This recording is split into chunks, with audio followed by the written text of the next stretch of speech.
Assalamualaikum warahmatullahi wabarakatuh. Apa kabar pemirsa Cahaya TV Banten?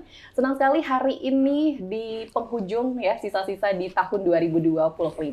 Saya Lucia Sari yang menemani dalam talk show DPRD Banten. Dan seperti biasa akan ada narasumber yang luar biasa berbagi cerita, berbagi kisah hingga akhirnya saat ini menjadi anggota Dewan di Provinsi Banten ya. Kalau sebelumnya kita berkenalan, aku mau sedikit membacakan dulu profil dari ibu yang luar biasa ini. Bening banget soalnya. Selalu berseri-seri ya ibu ya, harus nih ya, walaupun habis paripurna ya. Baru selesai. Ini ada anggota dari fraksi Golkar, di mana ada Dr. Hajah Ratu Amalia Hayani. Apa kabar Ibu? Alhamdulillah baik. Alhamdulillah kabar baik ya. Iya. Ibu ini asli dari Cilegon ya? Ya. Dari Dapil Cilegon berarti. Betul. Saya asli Oke. dari Cilegon. Lahir juga di Cilegon. Daerah mana Bu Cilegon ya? Soalnya aku juga dulu sempat tinggal di Cilegon cukup lama. Kalau ibu karena dapil di Cilegon, karena memang tinggalnya di Kecamatan Jombang. Gitu. Oke, nah ini kita akan berbincang seru ya Bu ya, insya Allah selama 1 jam ke depan dengan tema yang menarik adalah Suara Parlemen Banten. Aku selalu apa ya Bu, jadi merasa ikut bangga gitu ya seorang wanita bisa menjadi anggota dewan. Oh ya. Mungkin dari pemirsa juga ada yang ingin seperti Ibu gitu ya, boleh berbagi kisah dulu gak sih Bu, hingga akhirnya bisa masuk di politik gitu Bu. Awal mulanya seperti apa? Ya, terima kasih. Ya, Assalamualaikum warahmatullahi wabarakatuh. Salam sejahtera untuk kita semua. Mungkin sebelumnya saya mau perkenalkan diri ya. Nama tadi sudah disampaikan, Ratu Amalia. Memang saat ini aktif sebagai anggota DPRD Provinsi Banten gitu. Kemudian lahir tadi di Cilegon ya. Karena memang dapil Cilegon, lahir di Cilegon, aktivitas juga banyak di Cilegon. Saya berangkat dari Golkar untuk menjadi anggota DPRD Provinsi Banten. Memang perjuangannya tidak singkat ya. Betul, Perjuangannya pasti. panjang, apalagi kalau ibu kan dulu dari akademisi. Oh, oke, sebelumnya akademisi. Akademisi, kemudian masuk menjadi legislator. Di tahun berapa itu Bu?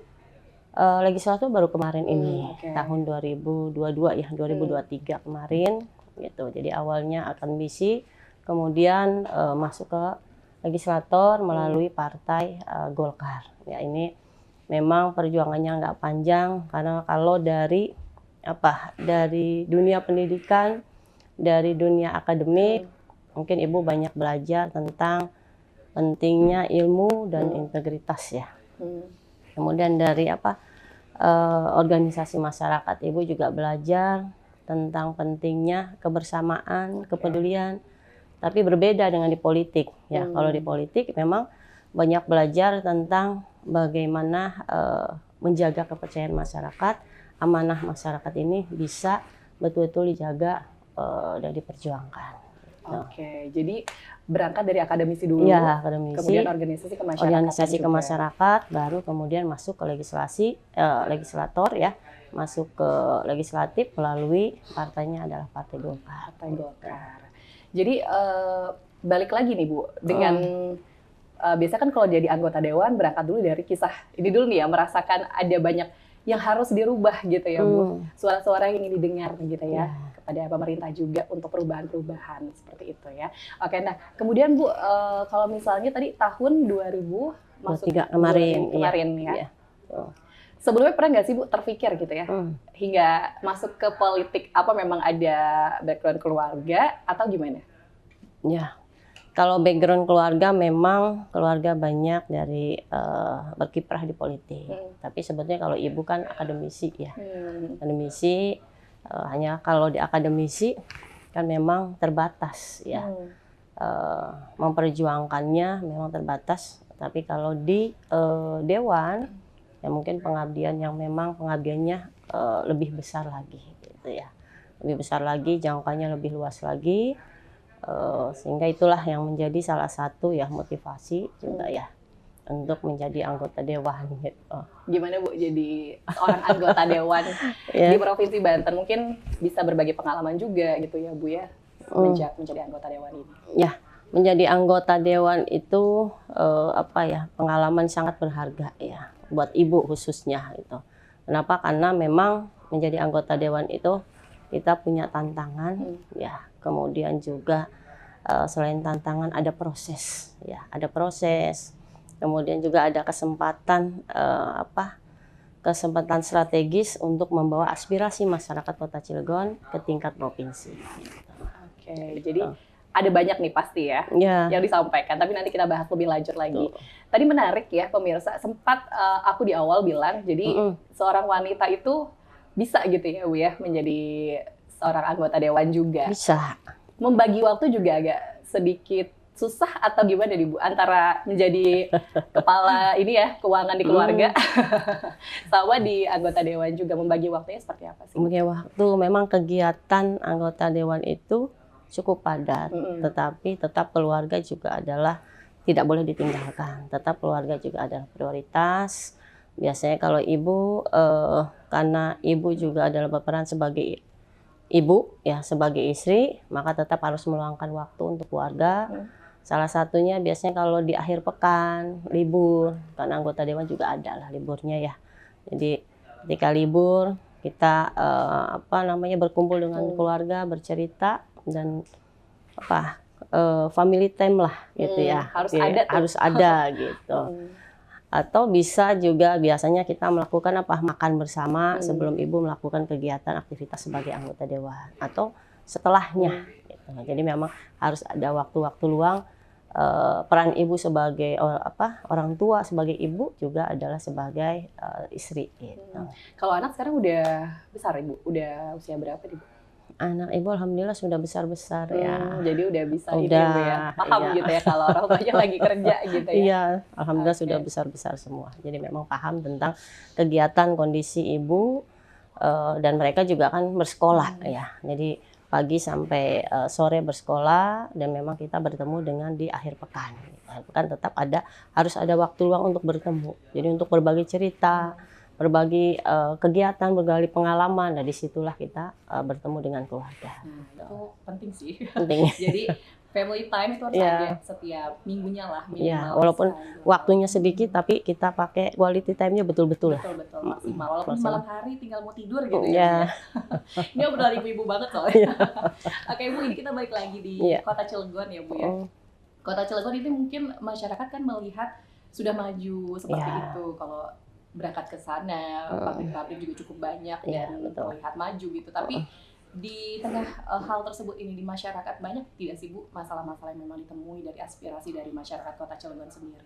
Ya, kalau aspirasi dari masyarakat Kota Cilegon, memang ketika Ibu kemarin kegiatan reses ya, kunjungan dapil ke masyarakat di 8 kecamatan, yang menjadi aspirasi masyarakat itu adalah yang pertama adalah terkait tentang pembangunan.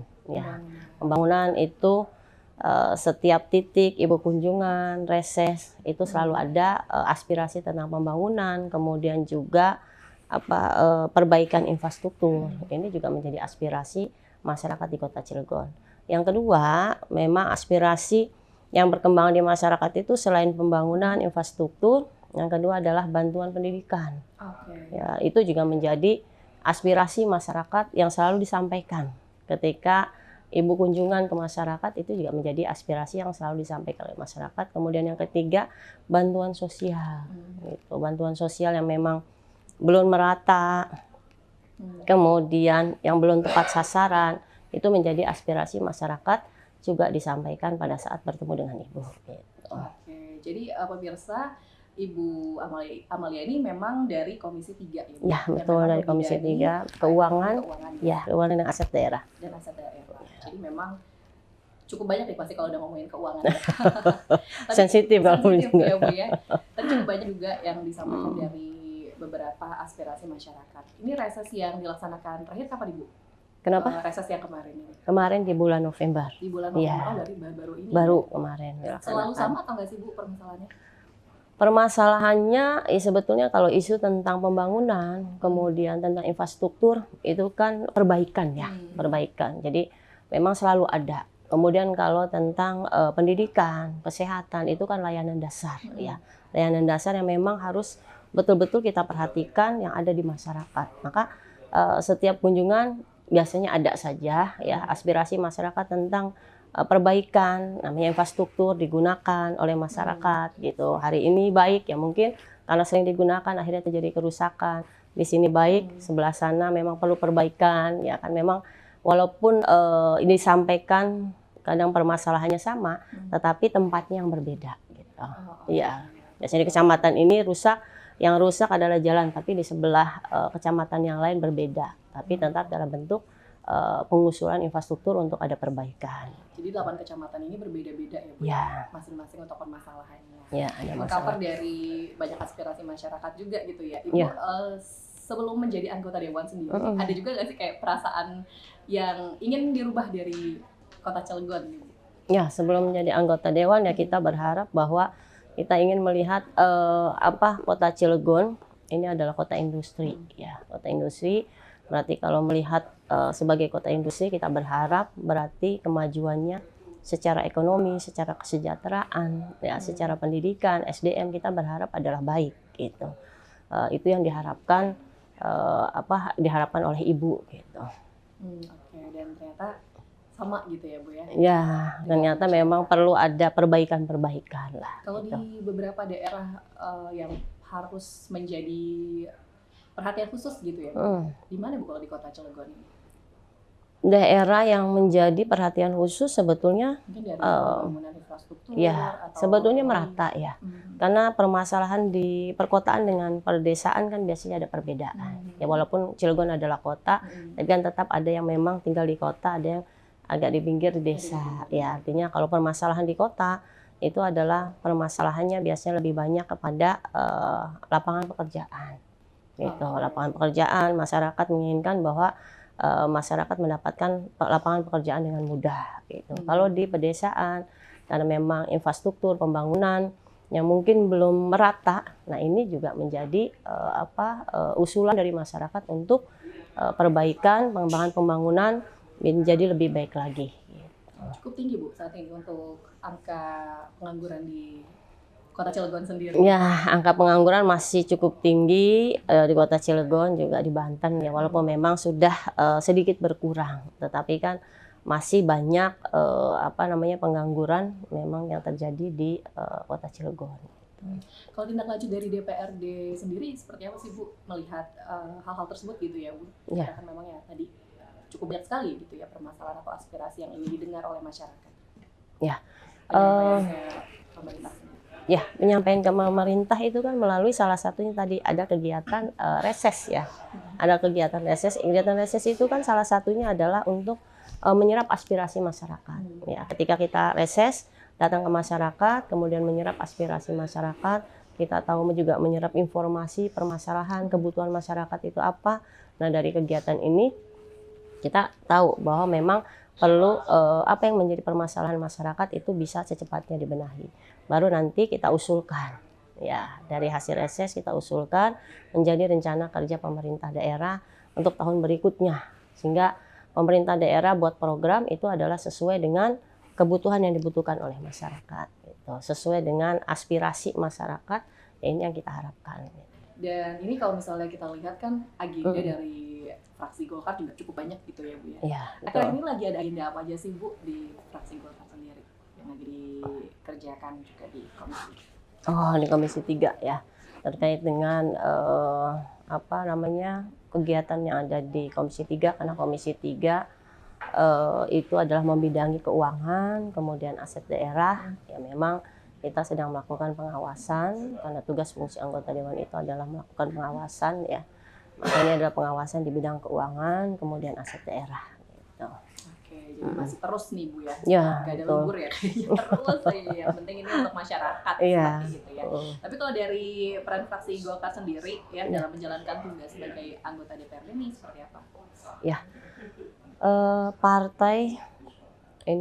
partai itu kan yang kita ketahui memang bahwa partai itu punya peran yang besar ya, karena anggota dewan itu tidak berdiri sendiri. Anggota dewan bisa masuk menjadi anggota dewan itu adalah pintunya melalui partai gitu ya. Jadi memang partai itu punya peran yang besar kepada anggota dewan. maka memang kita kita juga harus mengikuti garis kebijakan ya, termasuk juga ketentuan-ketentuan yang ada di praksi gitu. Nah ini yang memang dilakukan oleh anggota dewan. Oke, jadi begitu besar juga ya Bu ya? Ya, besar perannya. Ya, karena kan kita nggak bisa berdiri sendiri gitu ya.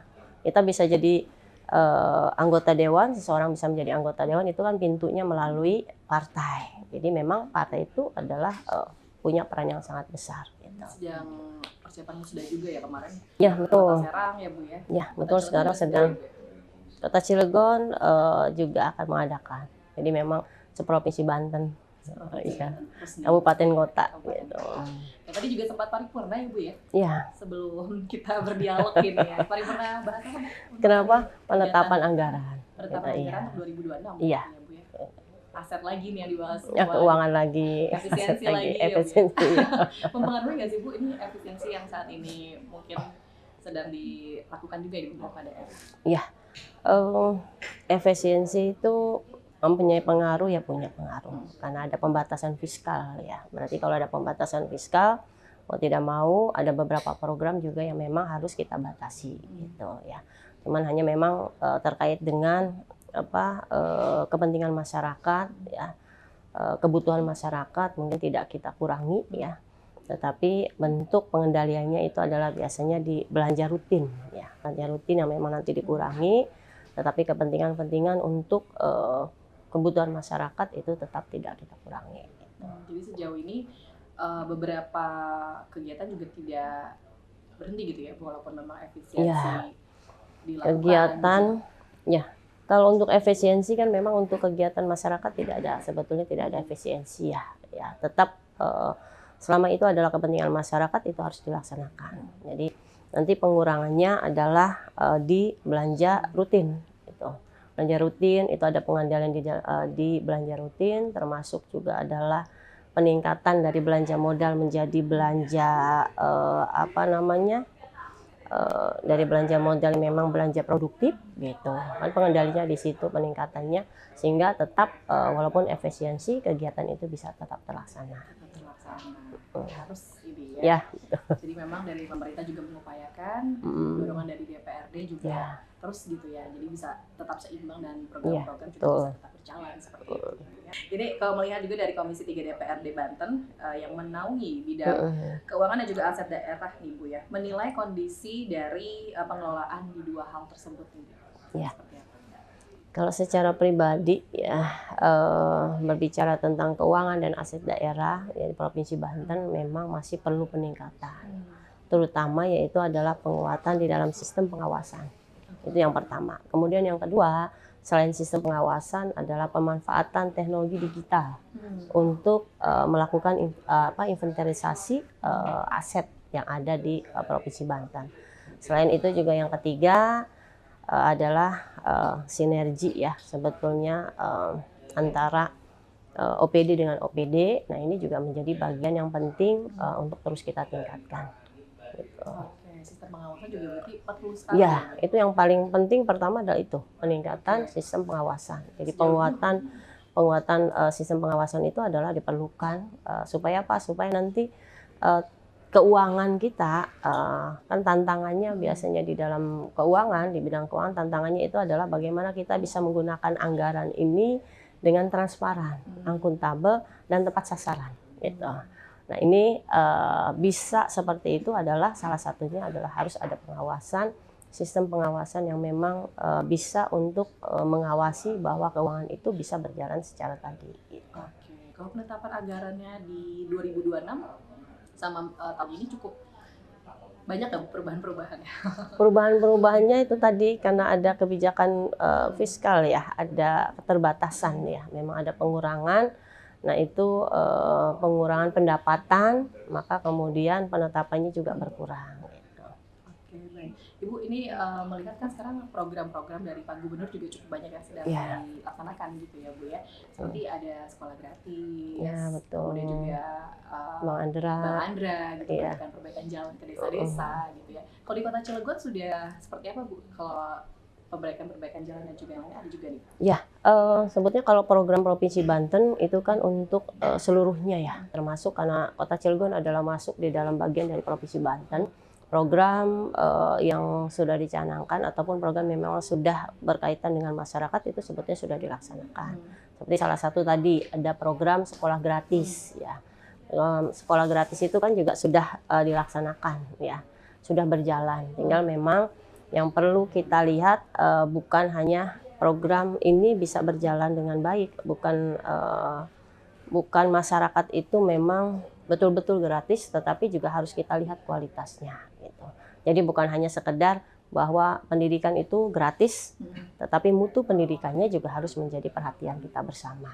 Gitu. Jadi jangan hanya sekedar gratis aja. Ya, kalau gratis tidak bermutu juga kan akhirnya bermasalah. Gitu. Jadi tetap program ini harus berjalan sesuai dengan tadi memang ininya Pak Gubernur ya. Gitu. Karena Provinsi Banten juga kemarin cukup banyak mendapatkan penghargaan juga ya, Ya, alhamdulillah. Programnya juga dan menjadi percontohan seperti Ya, itu ya. alhamdulillah betul. Kalau di keseluruhan Bantennya sendiri nih Bu, Ya. untuk program sekolah gratis dulu nih Bu. Ya. Saat ini untuk anggaran juga gimana nih Bu untuk mencakup hal tersebut gitu ya Bu ya? Ya. Anggaran untuk kegiatan sekolah gratis ya memang sudah dianggarkan gitu ya. Nah, sudah dianggarkan bahwa memang program sekolah gratis itu kan menjadi program unggulan ya, program unggulan gubernur. Maka memang ini sudah berjalan dan sudah dianggarkan gitu. Kegiatan program sekolah gratis ini. Oke, kemarin juga lagi ada pembangunan nih Bu ya. Ya, di betul. SMA N9 kalau nggak salah. Ya, memang pembangunan, kemudian perbaikan-perbaikan sarana pendidikan itu menjadi prioritas utama. Oke, kalau pembangunan di SMA 9 sendiri, ini sempat masyarakat daerah sana juga katanya ada yang bilang banyak ini katanya debu dan yang lain-lain seperti itu. Ya, memang. Ada ini nggak sih Bu aduan-aduan gitu juga? Nah, ya namanya pembangunan ya pasti ada ya betul. Artinya bahwa setiap kegiatan itu pasti ada hal-hal yang memang sedikit mengganggu, tetapi kan tetap tujuannya adalah untuk perbaikan. Gitu. Karena memang ini berdekatan sama perumahan juga, Ya. warga gelam nih Bu ya. Ya, betul. Wawancara juga ya. Tapi ya memang balik lagi ini kan demi kemajuan kepentingan pendidikan, dan itu juga kan tidak akan berlangsung lama selama pembangunan. Dan ini pun sudah kita minimalisir ya, supaya tidak terjadi hal-hal yang memang mengganggu kepada masyarakat. Gitu. Oke, baik. Jadi cukup banyak sekarang yang sedang dikebut di Bu ya. Ya. Pendidikan gratis, pembangunan sekolah juga. Ya, infrastruktur, pemerataan juga. Pembangunan itu juga sedang dilakukan supaya tidak terjadi ketimpangan ya antara pembangunan di utara dengan pembangunan di selatan. Oke, kita bahas di daerah Cilegon nih Bu. Ya, kalau di keseluruhan Banten sendiri yang menjadi fokus infrastruktur itu di mana ya Bu? Kenapa? Infrastruktur pembangunan yang menjadi benar-benar fokus perhatian yang cukup banyak gitu Bu. Ya. Pembenahannya. Sebetulnya memang pembangunan itu kita harapkan merata. Iya, kita harapkan merata karena memang tujuan awalnya yaitu adalah pemerataan pembangunan gitu. Supaya tidak tadi disampaikan tidak terjadi ketimpangan antara pembangunan di selatan dengan di utara gitu. Memang yang kemarin banyak itu adalah di selatan untuk pembangunan infrastruktur, jalan desa seperti kegiatan unggulan yang memang akan dilakukan oleh gubernur. Oke, tapi kalau dari masyarakat sendiri ada yang sampai saat ini masih menjadi ini nggak sih Bu permintaan fokusnya gitu dari mereka? Jalan ini dong, daerah sini dong Ibu. Ya sebetulnya kalau permintaan masyarakat banyak, permintaan masyarakat karena itu kan aspirasi. Betul. Ya. Sebetulnya banyak aspirasi dari masyarakat. Kalau Ibu memang karena dapilnya Cilegon, berarti aspirasi yang memang Ibu perjuangkan adalah aspirasi masyarakat Kota Cilegon. Karena setiap dapil masing-masing dewan kan memang ada perwakilan dari dapilnya masing-masing. Gitu. Ini sebenarnya merata gitu. Ya, merata semua pembangunan itu karena memang itu tujuannya, pemerataan pembangunan. Oke, penerangan jalan juga berarti tetap didukung juga ya Bu ya? Ya. Kalau Kota Cilegon udah terang semua apa gimana Bu? Kota Cilegon, ya kalau secara mayoritas memang sudah, tetapi kan bukan berarti tidak ada gitu. Tetap ada memang yang memang perlu penerangan jalan. Jadi walaupun terlihat perkotaannya terang, tapi tidak menutup kemungkinan bahwa memang ada daerah-daerah yang masih membutuhkan. Oke. kelihatannya memang kalau kita ke Cilegon sudah sangat-sangat ini gitu ya, Bu, Ya. sangat-sangat terang, kemudian juga sudah maju seperti itu, tapi memang ternyata masih ada yang harus dibenahi. Ya, karena namanya pembangunan itu kan berkelanjutan. Gitu. Jadi tidak berhenti selesai dibangun maka kemudian selesai gitu ya, tapi berkelanjutan. Setelah pembangunan di daerah ini maka ada pembangunan lagi selanjutnya. Nah, itu Kemarin supaya reses di Cilegonnya di daerah mana, Bu, untuk resesnya kemarin? karena memang mendapatkan 8 titik, Ibu, reses memang di 8 kecamatan. Itu sudah semua? Iya, kita mengambil 8 kecamatan dari setiap 8 kecamatan itu kan ada beberapa kelurahan. Gitu. Jadi Ibu memang datang ke setiap titik kecamatan, satu kecamatan diambil satu kelurahan. Gitu. Oke, baik. Jadi dengan permintaannya berbeda-beda gitu. Ya, betul. Mungkin boleh disebutkan juga nih ke pemirsa gitu beberapa 8 kecamatan ini masing-masing apa saja sih, Bu, yang memang menjadi permintaan mereka atau aspirasi yang ingin didengar oleh masyarakat? Oh.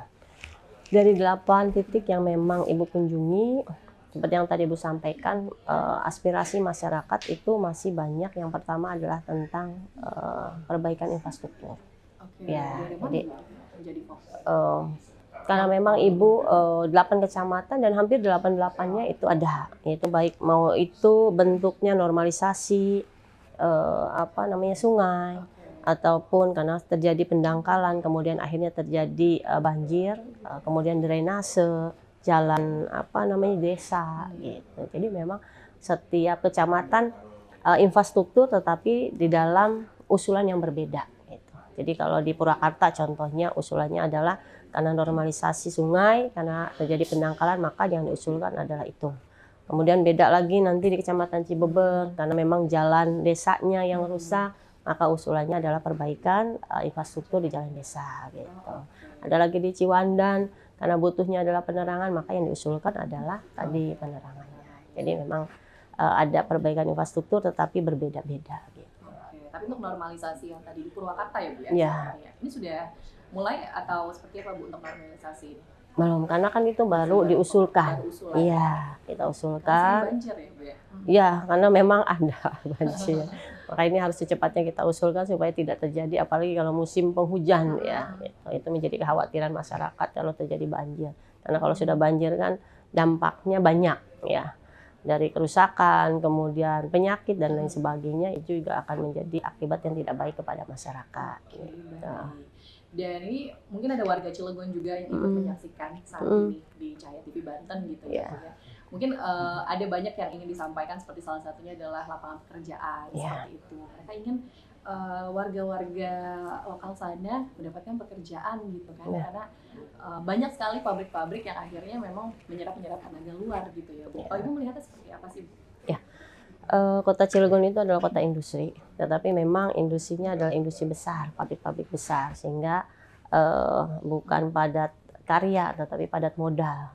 Banyak menggunakannya adalah mesin, sehingga itu juga menjadi permasalahan lapangan pekerjaan, gitu ya.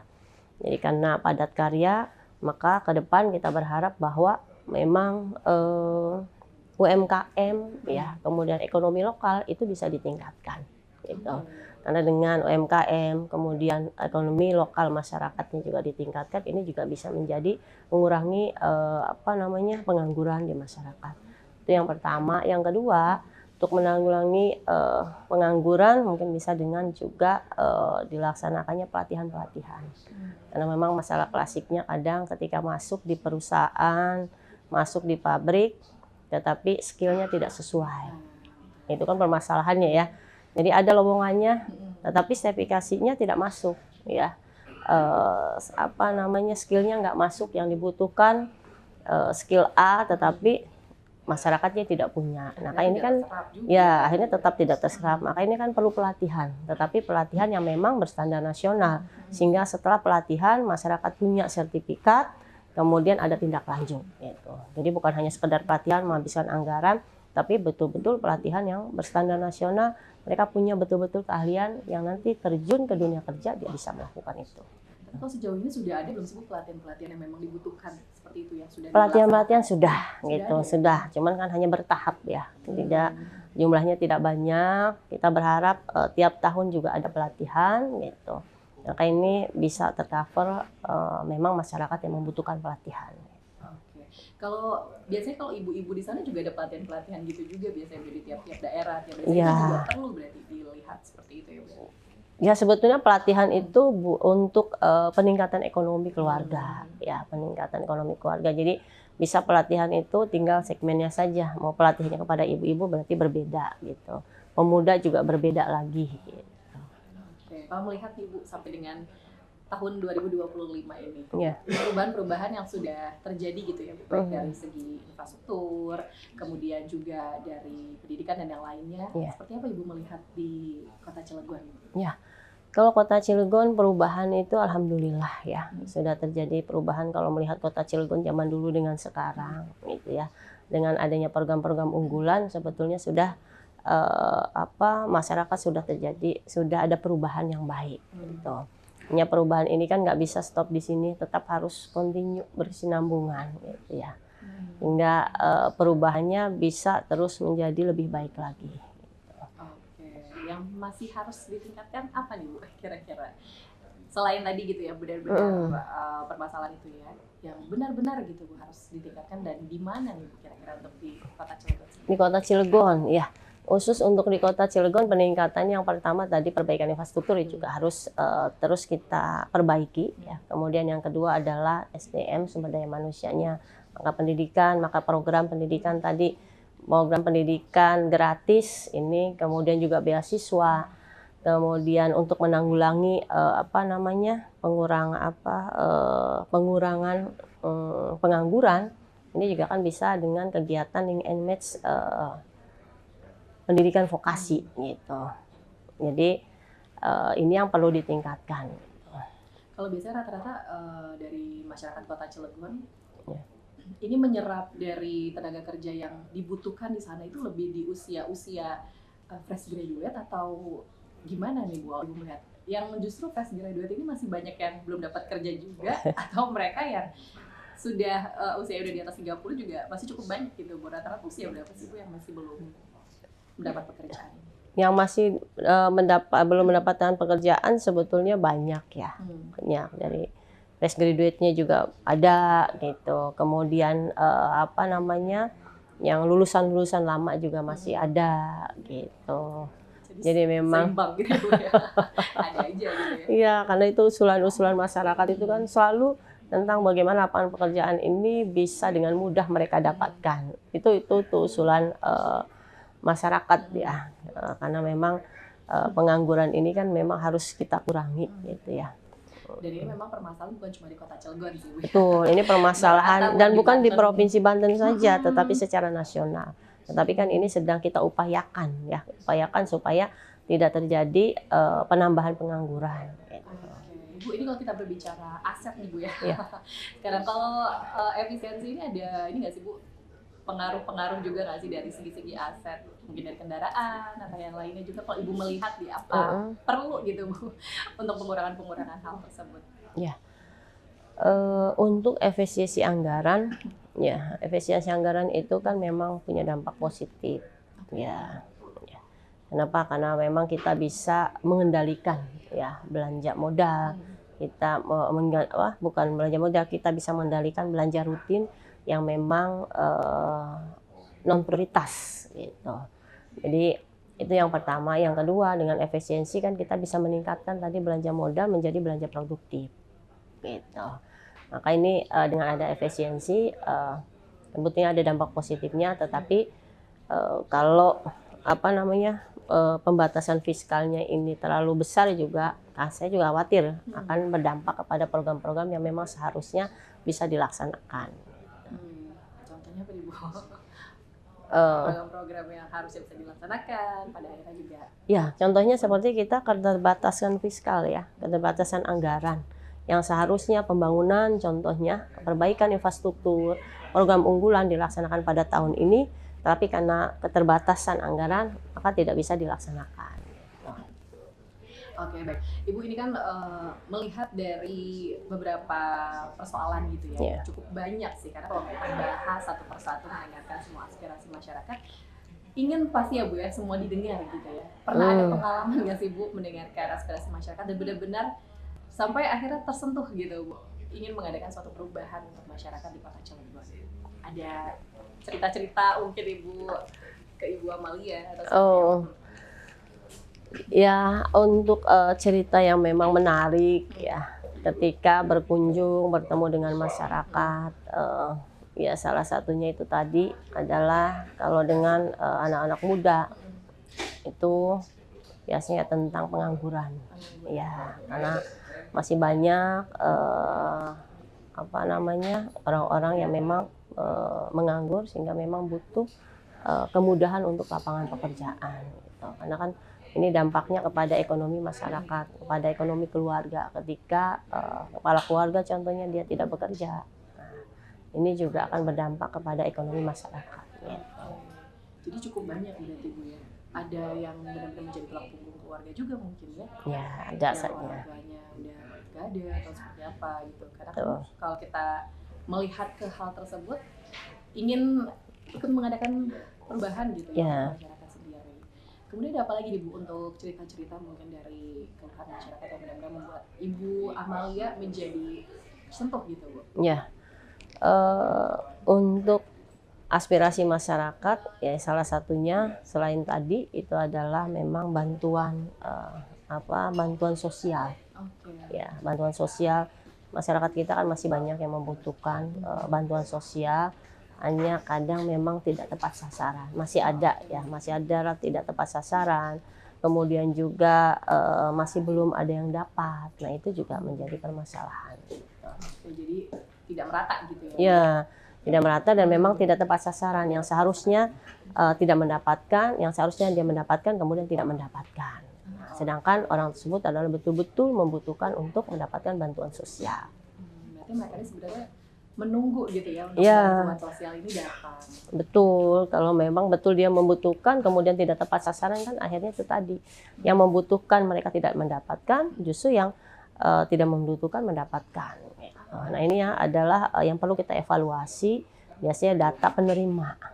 Nah, data penerima yang memang tadi kadang data penerimanya masih menggunakan tahun yang lalu ataupun yang lainnya sehingga belum ada perbaikan. Iya.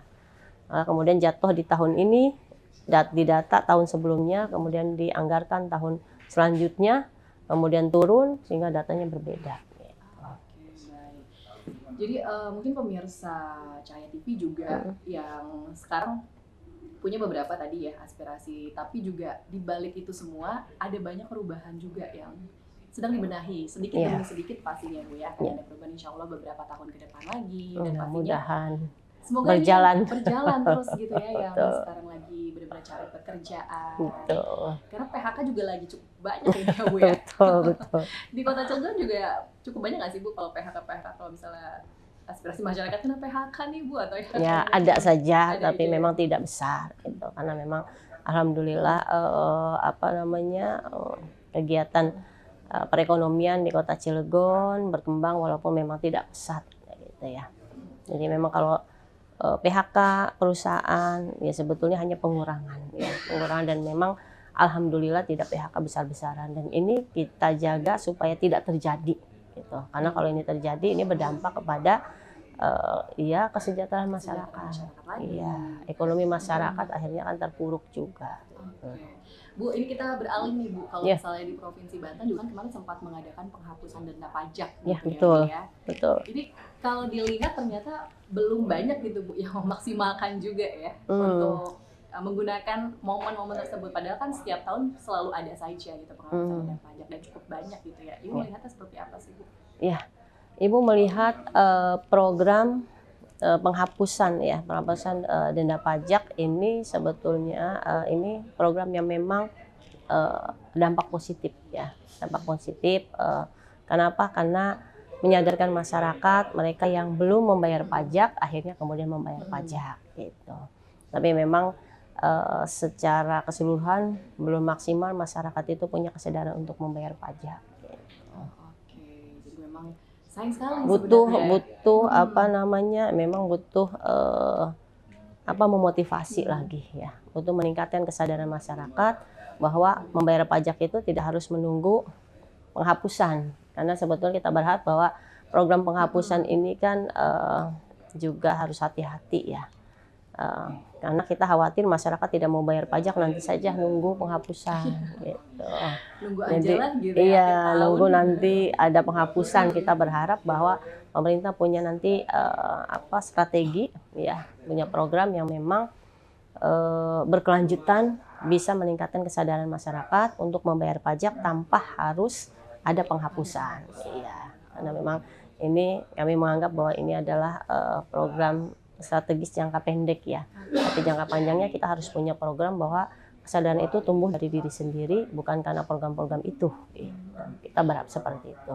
Dan ini kan memang kalau beberapa sempat baca gitu ya Bu, beberapa di antaranya ada sekitar 2,3 juta kendaraan Banten nih katanya yang tercatat masih ada 1,5 juta kendaraan yang belum membayarkan pajak kendaraannya. Wah, betul. Banyak banget Masih ini banyak ya yang melihat. Tapi kalau biasanya keluhan-keluhan ini yang terjadi tuh mereka kenapa kira-kira ya nggak bayar pajak, apa karena mau akhir tahun gitu ya, mau liburan dulu atau gimana nih Bu ya? Keluhan masyarakat memang tidak membayar pajak pertama yaitu adalah memang anggarannya, artinya memang keuangan dari masyarakat yang memang kebutuhannya banyak gitu. Dan banyak sehingga akhirnya mereka menyampingkan untuk pembayaran pajak, tetapi mendahulukan kebutuhan yang memang primer. Itu yang pertama. Yang kedua itu adalah tingkat kesadaran masyarakat untuk membayar pajak yang memang masih rendah. Nah, ini adalah yang perlu oleh kami sebagai anggota DPRD ya, memaksimalkan bagaimana untuk menumbuhkan kesadaran masyarakat membayar pajak. Nah, ini kan kalau kesadaran masyarakat untuk membayar pajak tinggi, ya Ibu rasa tadi walaupun kebutuhannya banyak, tetapi karena tumbuh dari kesadaran sendiri, maka masyarakat akan lebih mudah untuk membayar pajak.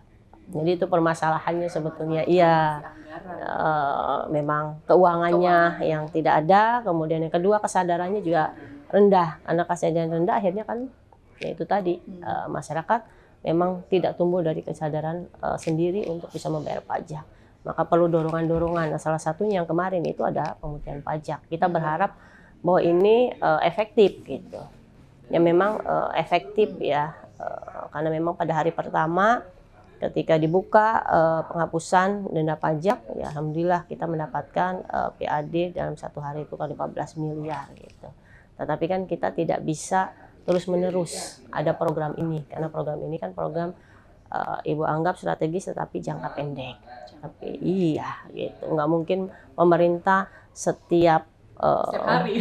setiap bulan atau berapa bulan atau setiap tahun harus ada penghapusan gitu. Justru yang harus kita lakukan adalah bagaimana menumbuhkan tadi kesadaran masyarakat untuk membayar pajak gitu, tanpa harus ada program-program lah, karena memang itu adalah kewajiban. Kalau sudah tumbuh bahwa kewajiban bayar pajak, maka masyarakat membayar pajak.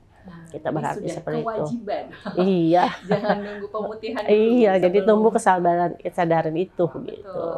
Oke. Dan kalau misalnya ini Bu, dari masyarakat sendiri gitu ya yang masih kurang gitu ya untuk kesadaran sendiri. Ada dorongan-dorongan nggak sih sosialisasi dan yang lainnya untuk DPRD sendiri untuk memberikan arahan agar masyarakat ini bisa taat gitu ya? Ya, sebetulnya ada sosialisasi ya. Sosialisasi tentang peraturan daerah itu juga masuk adalah kegiatan untuk investasi demokrasi ya sebetulnya, untuk memberikan kesadaran kepada masyarakat tentang peraturan daerah, bahwa dalam peraturan daerah ada perda tentang pajak, ada perda tentang retribusi. Ini juga perlu disosialisasikan kepada masyarakat paham, masyarakat jelas tahu. Kemudian masyarakat punya kesadaran untuk melaksanakan. Daripada kendaraannya jadi bodong juga kan ya Bu ya? Iya. Nggak dibayar pajaknya, udah aja gitu kan? Iya betul. Baik langsung dibayar aja gitu ya untuk pajak. Jadi jangan nunggu pemutihan juga ya. Kalau sekarang lagi ada rezeki lebih gitu ya, kebutuhan udah ini langsung dibayar. Kita harapkan seperti itu. Sayang gitu kan? Iya, karena kan pendapatan pajak ya.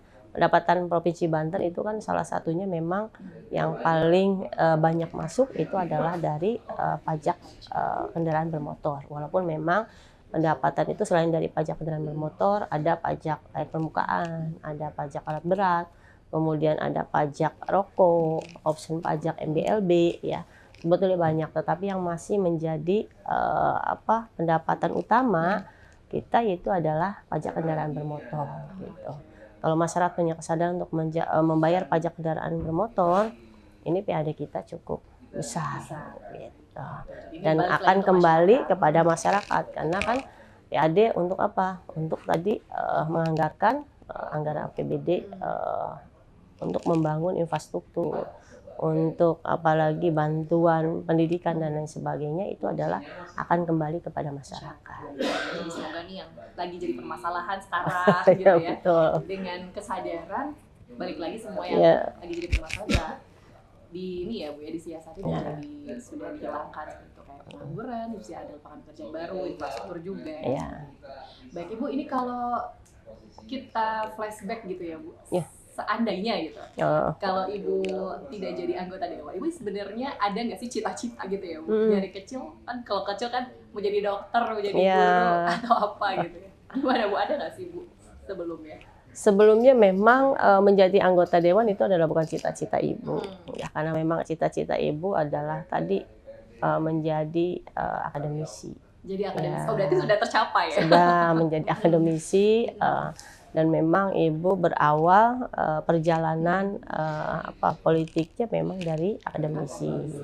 Selain akademisi, Ibu masuk di dalam organisasi kemasyarakatan. Gitu. Jadi masuk dalam organisasi kemasyarakatan, kemudian itu tadi menjadi anggota DPRD nanti dari Partai Golkar. Jadi kalau harus di flashback, cita-cita sudah tercapai. Cita-cita kembali ke masyarakat. Gitu kembali kepada masyarakat. Karena memang kalau akademisi kan perjuangannya itu terbatas hanya kepada dunia pendidikan saja. Gitu. Tapi kalau anggota Dewan itu kan pengabdian yang memang pengabdian yang lebih luas. Nanti ke depan mau lanjut apa gimana Bu di anggota Dewan? Nanti harapannya kita lihat lagi perkembangan politiknya. Ya. Oke, baik. Ibu, ini mungkin ada pesan-pesan nggak sih untuk pemirsa Cahaya TV? Mungkin untuk para wanita nih, aku kan fokusnya ke wanita aja ya, supaya bisa maju dan juga berkembang gitu Bu. Seperti Ibu mungkin. Ya sebetulnya kalau kita ingin berkembang, ingin maju, kembali kepada kita ya, mempersiapkan diri, meningkatkan kemampuan diri, kapasitas diri ya. Kalau untuk menjadi dewan berarti harus meningkatkan jaringan sosial, kemudian juga menjaga kepercayaan publik kepada kita sebagai anggota dewan. Nah itu salah satunya. Tadi ya, tetap bisa bagi waktu. Harus bisa bagi waktu, karena memang perempuan berbeda dengan laki-laki. Kalau perempuan masih punya tugas tanggung jawab sebagai istri, tanggung jawab sebagai ibu. Gitu. Berarti Ibu pulang habis kerja langsung ngurusin rumah ya Bu? Luar biasanya gitu sih kalau perempuan, jadi nggak ada capeknya. Sakit juga biasanya nggak sakit. Iya betul. Ngerasain juga ya Bu?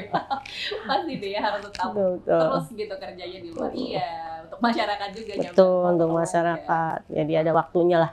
Kita bagi waktunya untuk masyarakat kita maksimalkan, dan ada waktunya juga di hari libur kita maksimalkan juga untuk keluarga. Oke, dan untuk pesan terakhir juga untuk masyarakat yang saat ini sedang menyaksikan kita, apa nih Bu untuk pembahasan kita hari ini dan juga ke depan harapannya? Bahwa kebijakan itu akan bermanfaat kalau bisa dirasakan oleh masyarakat. Jadi dari itu mari kita bangun Banten ini bersama-sama menjadi Banten yang sejahtera, Banten yang maju, adil, merata, tidak korupsi seperti slogannya Pak Gubernur. Gitu. Itu yang kita harapkan. Oke, baik. Terima kasih banyak. Ya. Waktu kita yang ternyata gak kerasa gitu ya Bu, obrolan-obrolan mulai dari ngomongin masalah rumah gitu ya Bu ya, sampai kepada masyarakat yang saat ini mungkin aspirasinya sudah banyak didengar. Semoga ke depan bisa terus tersampaikan, juga mewakili masyarakat. Mudah-mudahan bisa diperjuangkan ya, mudah-mudahan tetap amanah bisa memperjuangkan kepentingan masyarakat. Oke, sehat selalu Ibu. Amin. tugasnya. Sehat selalu dan selalu untuk keluarga juga ya, Iya, Mas Yudha. terima kasih, Ya. terima kasih. Baik pemirsa, demikian untuk bincang kita dalam dialog di DPRD Provinsi Banten bersama dari anggota DPRD Provinsi Banten dari fraksi Partai Golkar, ada Ibu Dr. Hajah Ratu Amalia Hayani. Jangan lupa juga untuk saksikan YouTube kita dan juga dialog lainnya di Cahaya TV Banten. Saya Lucia Sari pamit. Wassalamualaikum warahmatullahi wabarakatuh.